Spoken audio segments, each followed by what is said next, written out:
Comment చేయడం ఇది ఇది దయచేసి స్పీకర్ గారు, హరీష్ రావు గారు, నేను చెప్తున్నా, చాలా చిల్లర రాజకీయాలు చేస్తున్నాడు, చాలా చిల్లర రాజకీయాలు చేస్తున్నాడు.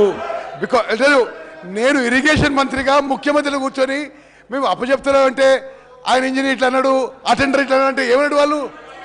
అరే ఇది అటర్ నాన్ సెన్స్. మీరు మాట్లాడుతుంది అసలు కామన్ సెన్స్ లేకుండా మాట్లాడుతున్నారు. As irrigation minister I'm saying we're not handing over. నువ్వు అటెండర్లు ఏమన్నారు, ఆయన ఏమన్నా మాట్లాడి ఏకడు కాగితం తీసుకొచ్చి I don't know what kind of videos you're showing. I'm saying you, అరే on record chief minister and myself are saying we're not handing over. We put a resolution in the house, we are not handing over. ఇది ఈ చిల్లర రాజకీయాలు మానేసి అని చెప్పి హరీష్ రావు గారు చెప్తున్నారు.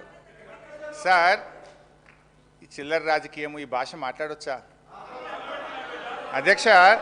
సరే, మా ఉత్తమన్న ఫ్రస్ట్రేషన్ నేను అర్థం చేసుకుంటలే. ఏంటంటే మా ఉత్తమన్నకి ఏంటంటే పుట్టు కాంగ్రెస్ వాది, 6-7 సార్లు గెలిస్తే అయ్యో నేను ముఖ్యమంత్రి కాకపోతే అని చెప్పి పాపం బాగా రంది ఉన్నది. ఓకే, మీ మామని తింపిన గవర్నమెంట్ ఏమో, మీ బావతో మీ పంచాయతీ ఉండదో, మీ అందరం కలిసే ఉన్నాం. అనవసరం మాట్లాడద్దు. Speaker sir, I object to his all kinds of false allegations. ఇది మొత్తం